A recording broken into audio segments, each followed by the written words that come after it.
There is more interest in the WNBA today than ever before in history, and there is no doubt that it's because of one woman, Caitlin Clark. Caitlin is breaking viewership records, attendance records, and on-the-court records, all while generating the company hundreds of millions of dollars. Despite that, there is a clear resistance against crowning her as the WNBA's savior. There is a massive divide in the sports world between those who see Caitlin Clark as a trailblazer in women's basketball and those who see her as a straight white female receiving special treatment in a historically black sport. The animosity towards Caitlin has gotten so bad that not only are players speaking out against her, but they are purposely trying to hurt her on the court, and the refs seem to be turning a blind eye to it. Today we're going to discuss Caitlin Clark's controversial rise to superstardom and attempt to understand why the WNBA seems to be unsatisfied with literally everything she does. The WNBA has never been profitable, which means that the company spends more money than they earn. For many years, there has been heated discussions as to why women's basketball players make so much less than their male counterparts, pointing out things like the highest paid female basketball player earns a $250,000 salary and the highest paid male basketball player gets a $50 million salary. The fundamental business model of any sports organization is actually quite simple. The more people that watch, the more money they make. In 2019, the WNBA generated $60 million. The NBA that same year generated $7 billion. But there is a different way to analyze the discrepancy. We are not asking you to get paid what the men get paid. We're asking you to get paid the same percentage of revenue shared. I don't think I should get paid the same as LeBron. Yet even this more logical approach to addressing the pay gap still unfortunately doesn't hold up. The WNBA was losing so much money that the NBA started subsidizing the league by giving them $15 million per year to stay afloat, because the NBA recognized that there needed to be a female league. The lack of interest in the WNBA has been infamously joked about over the years, most notably by comedy legend Bill Burr. They've been playing in front of 300 to 400 people a night for a quarter of a century. Not to mention, it's a male-subsidized league. We gave you a league. None of you showed up. Where are all the feminists? None of you went to the games. None of you. You failed them. Not me. Not men. Women failed the WNBA. Ladies, name your top 5 all-time WNBA players of all time. Come on. That's it. Name 5 WNBA teams. Name the WNBA team in your city. You can't do it. Even though Bill was just joking here, there is some truth to his punchlines. It is a business owner's responsibility to do something to grow their brand and business, whether that be marketing, advertising, or simply making the product better to draw more interest from customers. People forget that these massive global sports brands like the NFL, NBA, MLB, NHL all started just like any other small businesses. They are selling something, which in this case starts at trying to get people to watch others play organized sports.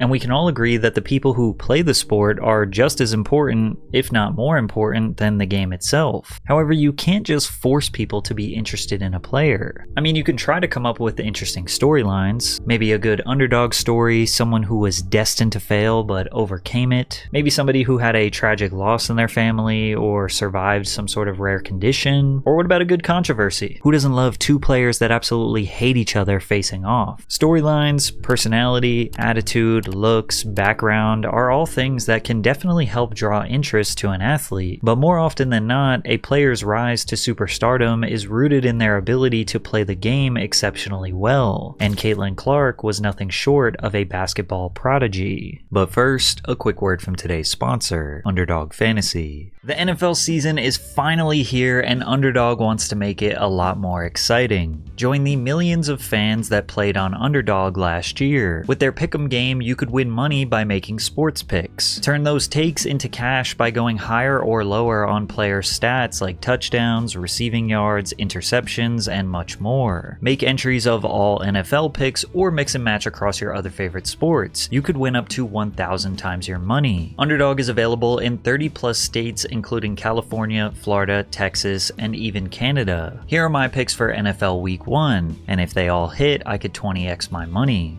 Underdog has a Travis Kelce free pick now live for all customers. All he needs is 1 yard to win. This Tuesday is a no sweat Tuesday for all customers. That means you'll get your money back in bonus cash if your no sweat entry loses. Make sure your app is updated to use this no sweat offer. Sign up now and deposit using promo code PatrickCC to get up to $1,000 in bonus cash and a Travis Kelce free pick. Thanks, Underdog. By the time she reached high school, Caitlin had undergone years of basketball development through All Iowa Attack, an AAU basketball program in Ames, Iowa. She received her first letter of interest from Missouri State before 7th grade. Entering her sophomore year, she ranked second in the state in scoring. One game, she scored 60 points in a 90-78 win against Mason City High School. In her junior year, she set the state single-game record with 13 three-pointers. For the season, Clark averaged 32.6 points, 6.8 rebounds, 3.5 assists, and 2.3 steals per game, helping Dowling finish with a 17-8 record. Clark would be named the Iowa Gatorade Player of the Year and repeated as an all-state first-team selection by the IPSWA. Every single one of Caitlin's averages increased during her senior year, and she led the state in scoring for the second year in a row. By the time she graduated from high school, ESPN ranked Caitlin as the 4th best player in her class and a 5-star prospect. Caitlin announced her intention to play basketball for the University of Iowa. When she entered her freshman season as Iowa's starting point guard, she stood at 6 foot and was a prolific scorer, capable of putting up points from all areas of the court. Caitlin has a deep shooting range that allows her to hit three-pointers from well beyond the arc. Her scoring versatility makes her a constant threat to opposing defenses. Outside of scoring, she is also an excellent playmaker. Her court vision and passing skills are exceptional, often reading defenses effectively and finding open players with precision. Caitlin's ball handling allows her to navigate through defenses with ease. She can drive to the basket effectively and will break down defenders without breaking a sweat. While Caitlin's defense leaves much to be desired, she has a confident demeanor on the court and plays with a high level of intensity and competitiveness. Or in other words, she plays with swag. Throughout her college career, she was seemingly breaking records every other game and put up stat lines that hadn't been accomplished by any player in the history of NCAA D1 basketball. And while many college basketball fans knew about Caitlin's dominance, many people's first introduction to Caitlin Clark, as well as potentially women's basketball as a whole, was during her highly publicized controversy during the 2023 March Madness tournament. In the Elite 8 of the NCAA tournament, Caitlin recorded her best playoff performance to date with 41 points, 12 assists, and 10 rebounds in a 97-83 win over Louisville. She became the first player in both men's or women's tournament history to record a 30 or 40 point triple-double. While her performance made history books, Clark's behavior throughout the game is what made national news. Clips of her trash talking went viral on social media, like when she was interpreted as saying, "You're down 15 points, shut up," to her opponent. Then, after knocking down her 6th three-pointer, she looked at that same opponent, waved her hand in front of her face, mimicking wrestler John Cena's signature "You can't see me" taunt. After the game, Cena publicly acknowledged Clark's use of his signature taunt. Even if they could see you, they couldn't guard you. Congrats on the historic performance, Caitlin Clark. However, not everyone was as supportive of Clark's behavior. Great shooter, but attitude. Female LeBron. She needs to learn some humility and sportsmanship, and that's putting it nicely. Sadly, that seems to be the norm these days. Still lots of good kids in the game, but showboating and taunting is more evident with each season. However, fans let her run her mouth because they felt she was destined to lose her next game. While Iowa was entering their first Final Four since 1993, their opponent was the defending champion South Carolina, who were on a 42-game win streak. Yet Clark recorded another historic performance with 41 points, 8 assists, and 6 rebounds. Iowa won 77-73 in an upset against the Gamecocks. And the mythical mastery of Caitlin Clark continues. Caitlin Clark just advanced the Iowa Hawkeyes to the Women's Basketball Championship for the first time in program history. However, the outrage that would erupt after the game would change women's basketball forever. It was a hard-fought battle, but LSU was simply the better team. With multiple players scoring 20 points or more, Caitlin couldn't take on the LSU Tigers by herself. She scored 30 points with 8 three-pointers, but Iowa still lost 102-85. However, the controversial actions actions of Caitlin Clark's biggest enemy, Angel Reese, caused a firestorm online. Near the end of the game, Angel followed Clark while waving her hand in front of her face, hitting the same "you can't see me" taunt that Caitlin hit just a few days earlier. Reese then pointed at her ring finger since LSU was about to secure the championship ring. The clip of Reese taunting Clark went mega viral. Sports and political commentator Keith Olbermann referred to Reese as a idiot in a tweet. Barstool Sports founder Dave Portnoy called Angel Reese a classless piece of shit. Shaquille O'Neal responded, "So is your mother." Many people continue to dogpile on Angel Reese and send her unnecessary hate, whereas others pointed out that there was no outrage when Caitlin Clark did the exact same thing just a few days before. Angel responded to the criticism during the post-game interview. All year, I was critiqued about who I was. The narrative, I don't fit the narrative. I don't fit in the box that y'all want me to be in. I'm too hood, I'm too ghetto. Y'all told me that all year. But when other people do it, y'all don't say nothing. So this was for the girls that look like me, that's gonna speak up on what they believe in. It's unapologetically you. And that's what I did it for tonight. This was for it was bigger than me tonight. Angel and her supporters online felt that she was only receiving negative criticism because she was black. And if you read some of the hateful things being sent her way, it's hard to see it as anything other than racism. However, real sports fans knew that whether it was Caitlin or Angel trash talking and taunting, it was good for entertainment. This is all normal and just a part of the game. Even Caitlin did not think that Angel deserved backlash. She should never be criticized for what she did. I'm just one that competes, and she competed. I'm a big fan of hers. But the drama was not done yet. In American sports, it's tradition to visit the White House after winning a championship. However, First Lady Jill Biden expressed her desire for Clark and Iowa to also visit the White House. I know we'll have the champions come to the White House. We always do. So, we'll have LSU come. But you know what? I'm going to tell Joe, I think Iowa should come too, because they played such a good game. So, right? So winners and losers, that's sportsmanship. This prompted outrage online as sports fans questioned why the losing team was trying to get the same honor as the winning team. Angel Reese, once again, was offended. If we were to lose, we would not be getting invited to the White House. And I remember she made a comment about both teams should be invited because it was sportsmanship. And I'm like, are you saying that because of what I did? And that stuff like that, it bothers me because you are a woman at the end of the day. And you're supposed to be standing behind us before anything. You felt like they should have came because of sportsmanship, right?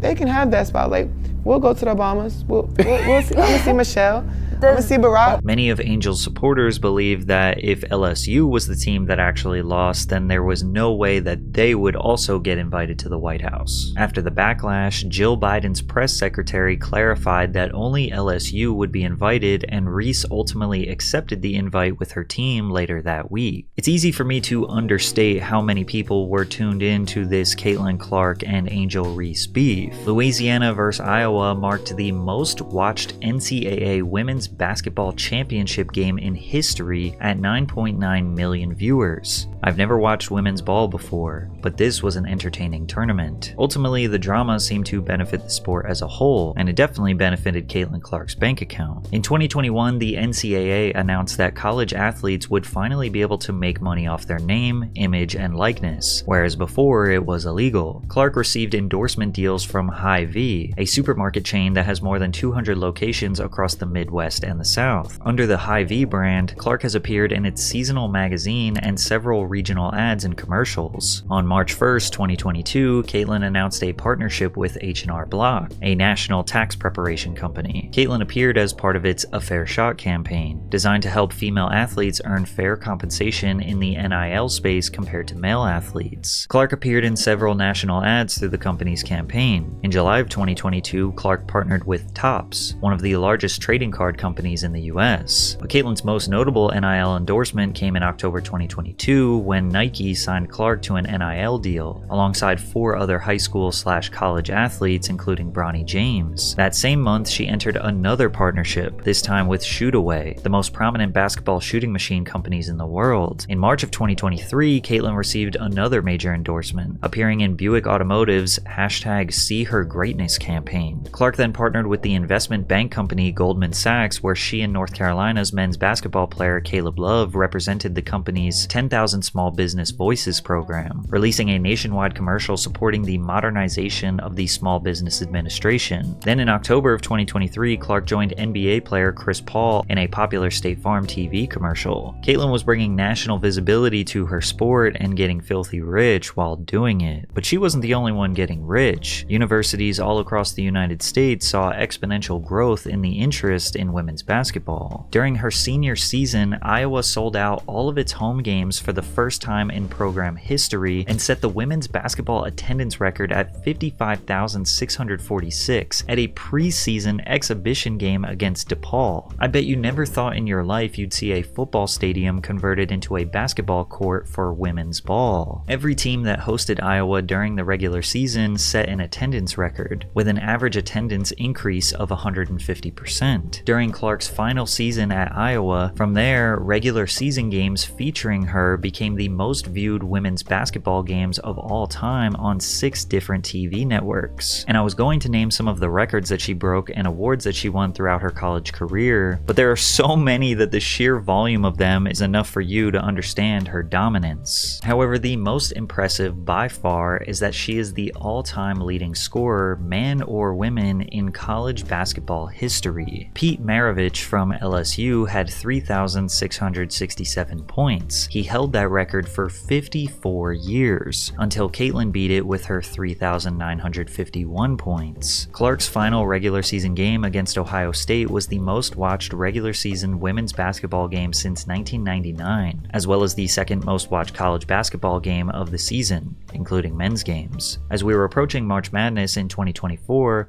opposing players were ready for Caitlyn's demise. Nebraska guard Jazz Shelley did the infamous "you can't see me" taunt after upsetting Iowa. A tweet went viral saying, "It's not ghetto, she's not a thug," pointing out yet again the lack of criticism from a white player taunting Clark. The sports world was expecting drama similar to the previous year's explosive battle with Angel Reese. In the Elite Eight, the Hawkeyes faced the Tigers in a rematch of the 2023 National Championship game. Tension was at an all-time high, but the ladies kept this match professional, and Caitlyn was not going to let her team go down the same way they did last year. Clark led the Hawkeyes to victory with 41 points, 12 assists, and 7 rebounds in a 94-87 win over LSU. Nah, Caitlyn is built different. The look on Angel Reese's face was priceless. Female Curry, she's goated. Caitlyn Clark is the kind of generational talent that can change an entire sport. I really think she is going to make people take women's basketball a lot more seriously. Caitlyn's 9 3-pointers made her the Division I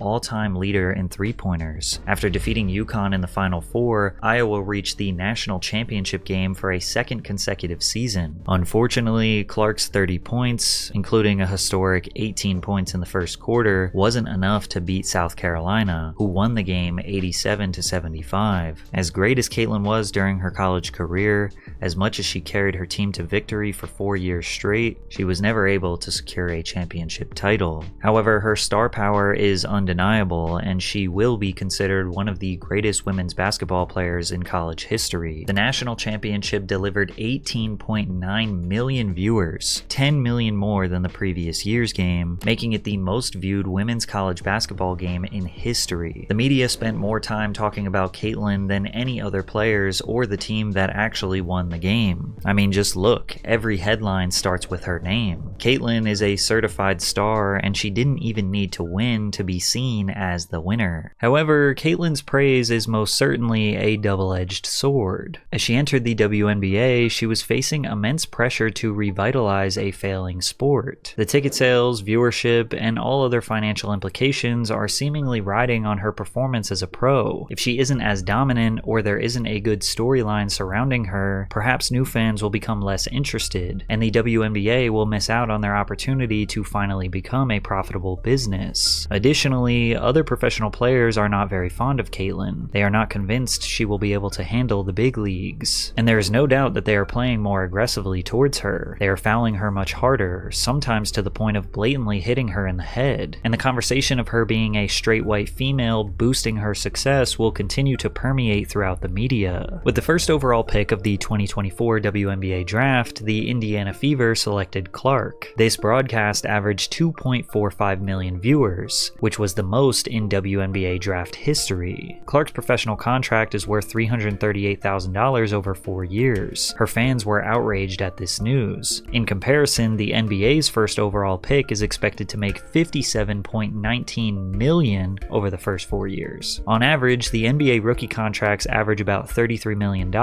whereas the WNBA rookie contracts average about $320,000. Luckily for Clark, her endorsement deal was about to make up for the lack of funds the WNBA was providing. Adidas offered her a 4-year, $6 million contract. Under Armour offered her a 4-year, $16 million contract. But she ultimately signed a $28 million contract with Nike that spans 8 years and includes a signature shoe. Caitlin also signed a multi-year deal with Wilson Sporting Goods, the WNBA's official basketball supplier. Wilson said that Clark would test, advise, and provide feedback on a range of its basketball products, become a brand ambassador, and release new collections that celebrate her throughout 2024. Not only was Clark receiving praise from fans and the media around the world, but because of endorsements, she just earned a level of wealth that no female basketball player has ever seen before. The salary cap for every single WNBA team combined is a little over $17 million. From Caitlin's Nike endorsement alone, she could pay every single WNBA player's salary for 1 year and still have $10 million left over. So imagine how all of the other players feel,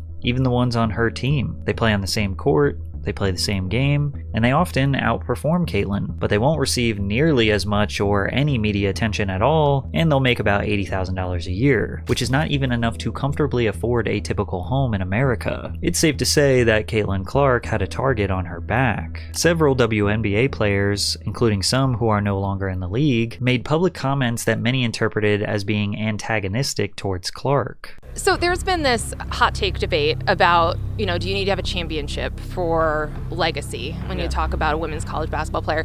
You are the expert on this since you have 4. Yeah. Does Caitlin Clark need a championship to be considered one of the greats in women's college basketball history? Yeah, she does. I think so. Because then you're gonna look 10 years back and you're gonna see all the records she's broken and the points and stuff like that. But anybody knows, your goal when you play college basketball is to win a national championship. So you need one. Around the same time, college basketball legend Lynette Woodward suggested during a coaches convention that Clark hadn't broken her scoring record because they weren't playing under the same rules. I'll just go ahead and get the elephant out of the room. I don't think my record has been broken because you can't duplicate what you're not duplicating. And so unless you come with a men's basketball and a 2-point shot, hey,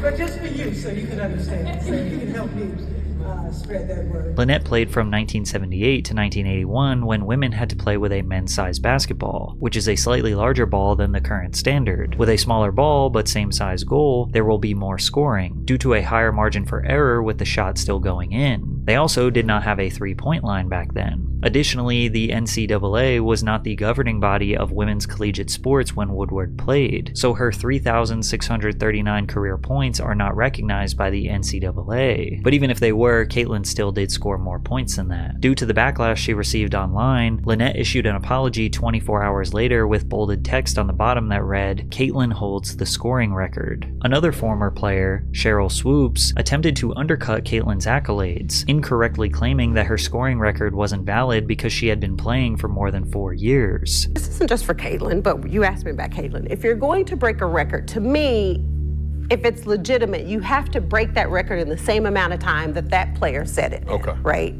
So if Kelsey Plum set that record in 4 years, well, Caitlin should have broke that record in 4 years. But because there's a COVID year and then there's another year, you know what I mean? So she's already had an extra year to break that record. So is it truly a broken record? While this seems like a decent argument, Cheryl is just misinformed. Caitlin only played college basketball for 4 seasons, not 5. Caitlin Clark right now probably takes about 40 shots a game. Caitlin only took 20 shots per game over her NCAA career. That's double than what Cheryl claimed. How much more experience that gives you over other players coming in, right? So people say, dang, like he or she's killing them, but you have a 25-year-old playing against a 20-year-old. Like, you should be killing them.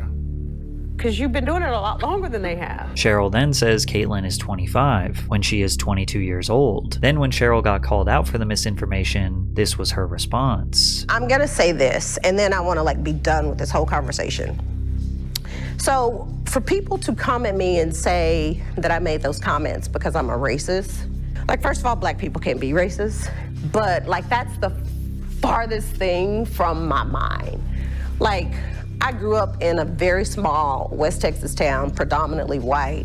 My best childhood friend is white. So it's important for me that I speak up for people that look like me. It's Black History Month.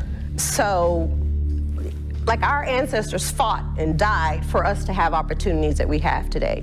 I have, no issues with Caitlyn. Her breaking the record, I think obviously is a tremendous accomplishment, although, we could get into that discussion also, because there was a big debate on Lynette Woodard having the actual record. Phoenix Mercury guard Diana Taurasi made a disparaging comment when she was asked about the up-and-coming group of college superstars, which included Clark and Angel Reese. Reality is coming, Taurasi said. You look like superhuman playing against 18-year-olds, but you're going to come play with some grown women that have been playing professional basketball for a long time. Naturally, Caitlin Clark fans were at her neck on social media, but she doubled down.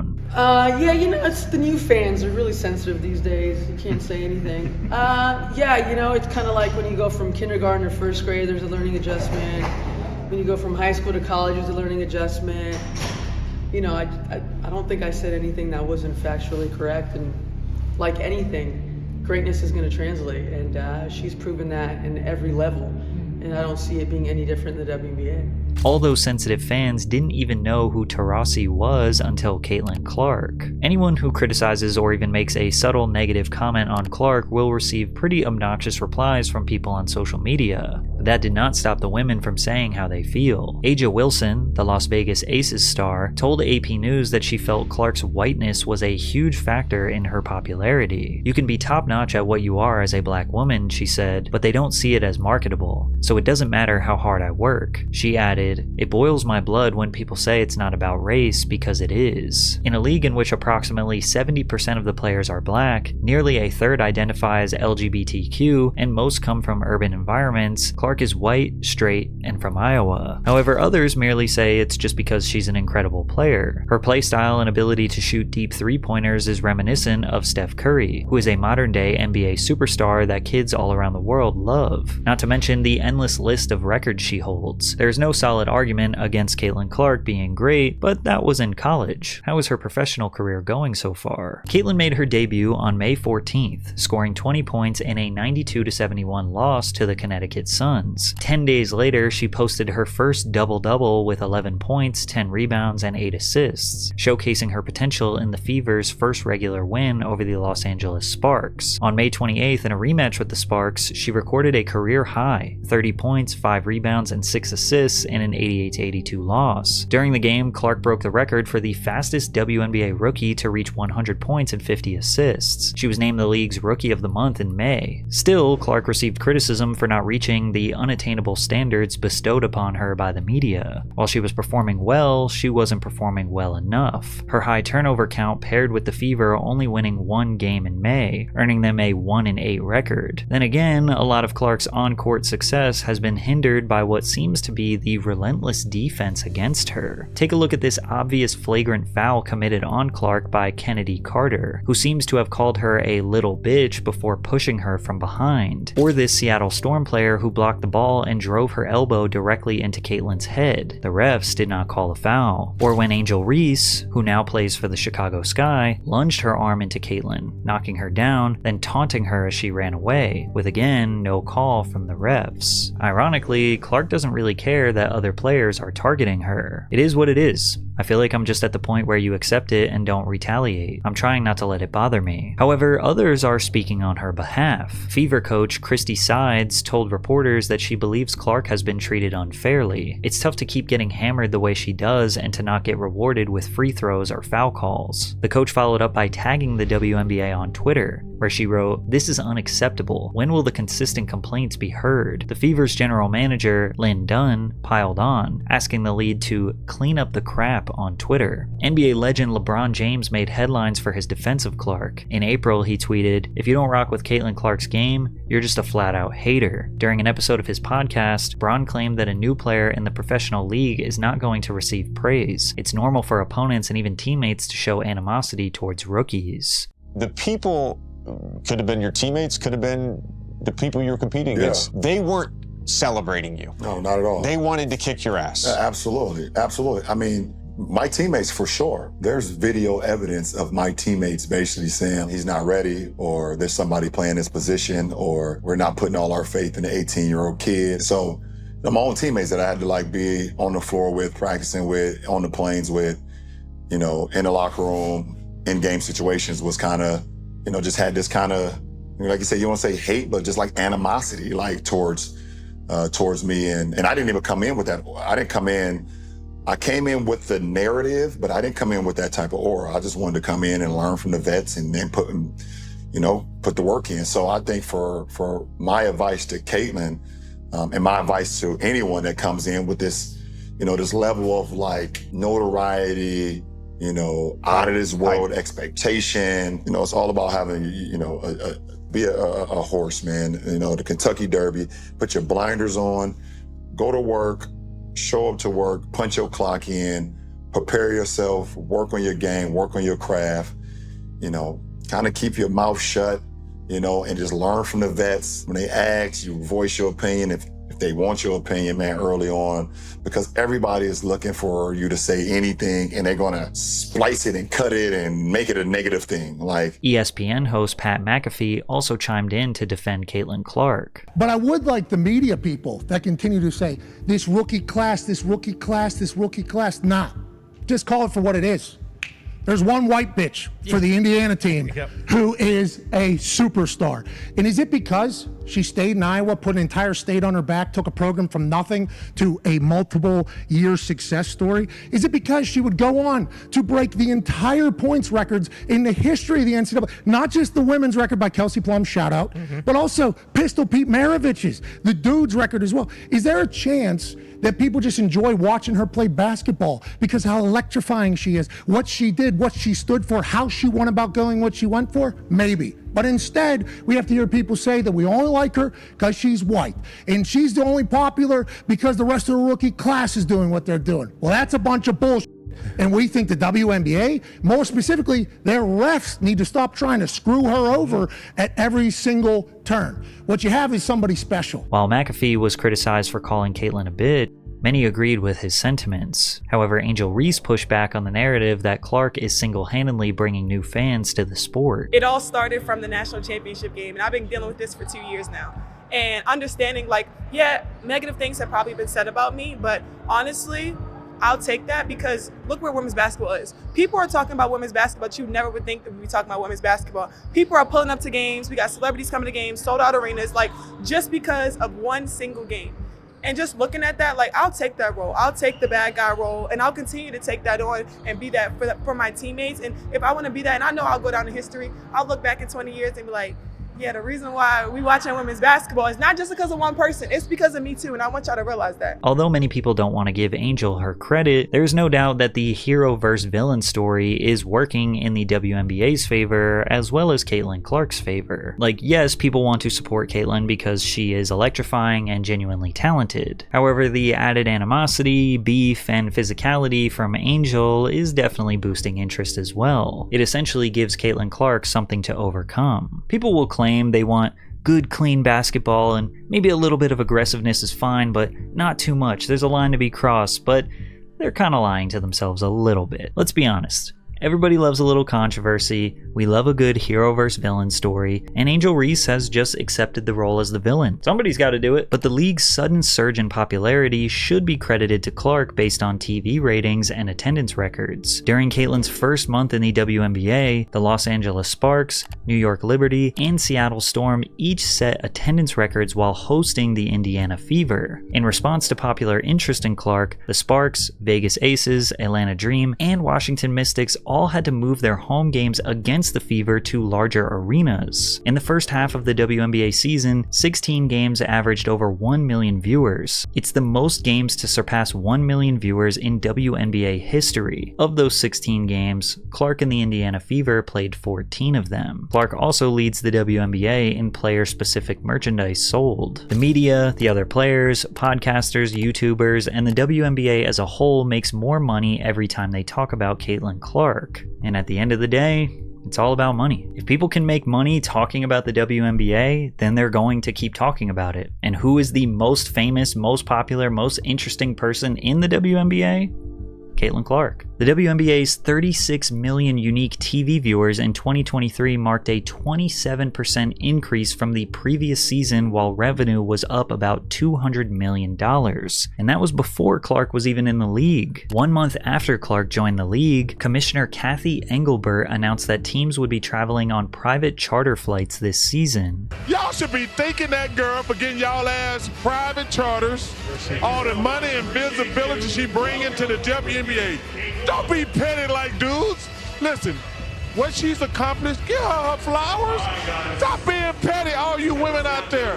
She got y'all ass charters. She bringing all y'all this money to the table, but y'all being petty like dudes. And even though there are a handful of outspoken individuals who seem to be anti-Caitlin Clark, the silent majority of WNBA players likely are very grateful for Clark and Reese for bringing more interest and more money to the sport. But as we all know, controversy sells. The masses did not care about Clark's greatness before she had some drama surrounding her name, which notably started with her beef with Angel Reese. The WNBA, the media, social media personalities, YouTubers will all continue to milk and farm drama and controversy as much as possible to generate money and interest from casual viewers. They are hoping that little by little those people will become interested in and become regular viewers of the WNBA. I mean, here you are, 20-30 minutes deep into a video about the WNBA. Did you think you'd ever watch one? But at the same time, Caitlin Clark is a generational talent. Caitlin is going to inspire a whole generation of girls that believe they can be a superstar like her one day. And because of her, the trickle-down effect will occur. The WNBA will generate more revenue, which will lead to higher pay, higher quality coaches, higher quality facilities, equipment, technology, and overall infrastructure to make sure these players satisfy the new demand. Colleges will do the same. With more WNBA interest, women's basketball events will see a boost in ticket sales and merchandise sales. Therefore, the universities are going to scout even harder, hoping to get a talent remotely as exciting as Caitlin Clark, which means that high schools and youth basketball programs all around the country will invest in their infrastructure to build up female basketball players, since now they have an uptick in colleges scouting and looking to give even more scholarship opportunities to young girls, which means that parents will be inspired and incentivized to get their daughters into basketball earlier, to refine their skills and potentially turn it into a career, which will increase the overall quality and competitiveness of female basketball players from toddlers to the WNBA. Don't get it twisted. Don't get it fucked up.